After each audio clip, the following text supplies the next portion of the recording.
రక్త పరీక్షల రిపోర్ట్ ఎలా అర్థం చేసుకోవాలి? చాలామందికి ఇది కాస్త కన్ఫ్యూజింగ్గా ఉంటుంది. కానీ సింపుల్గా అర్థం చేసుకుంటే భయం తగ్గుతుంది. ఇప్పుడు స్టెప్ బై స్టెప్గా చూద్దాం. మొదటిది సిబిసి అంటే కంప్లీట్ బ్లడ్ కౌంట్. ఇది బేసిక్ రక్త పరీక్ష.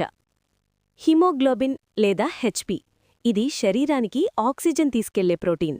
పురుషులలో 13 నుంచి 17 గ్రాములు పర్ డెసిలీటర్, మహిళలలో 12 నుంచి 15 గ్రాములు పర్ డెసిలీటర్. తక్కువైతే అనీమియా లేదా రక్తహీనత.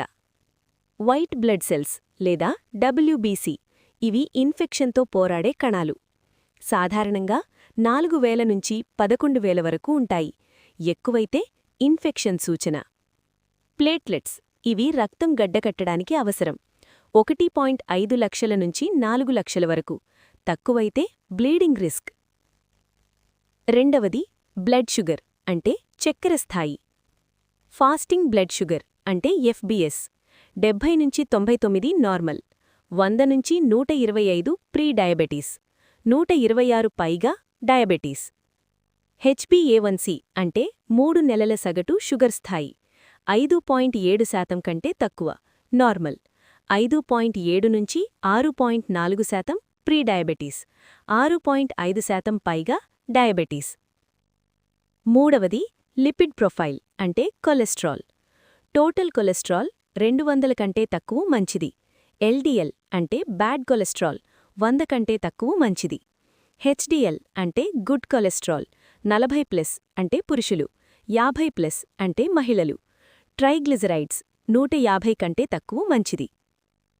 ఎక్కువైతే గుండె సంబంధిత ప్రమాదం. నాలుగవది లివర్ ఫంక్షన్ టెస్ట్ అంటే ఎల్ఎఫ్టి, ఎస్జీఓటి లేదా ఏఎస్టి, ఎస్జీపీటీ లేదా ఏఎల్టి 40 కంటే తక్కువ ఉండాలి. ఎక్కువైతే లివర్ ఇన్ఫ్లమేషన్ లేదా ఫ్యాటీ లివర్ సూచన. ఐదవది కిడ్నీ ఫంక్షన్ టెస్ట్ అంటే కేఎఫ్టి. క్రియాటినిన్ 0.6 నుంచి 1.2 వరకు సాధారణం. ఎక్కువైతే కిడ్నీ ఫంక్షన్ తగ్గిన సూచన. రిపోర్ట్ చదివేటప్పుడు గుర్తుంచుకోవాల్సినవి: ప్రతి ల్యాబ్లో రిఫరెన్స్ రేంజ్ కాస్త మారచ్చు. ఒకే విలువతో నిర్ణయం తీసుకోకూడదు. లక్షణాలు ప్లస్ డాక్టర్ సలహా ముఖ్యం. స్వయంగా మందులు ప్రారంభించకండి. చివరి మాట: రక్త పరీక్ష రిపోర్ట్ అంటే రోగముందా అనేది కాదు. ఇది మీ శరీరమిచ్చే సిగ్నల్ మాత్రమే. సందేహముంటే డాక్టర్ను సంప్రదించడం ఉత్తమం.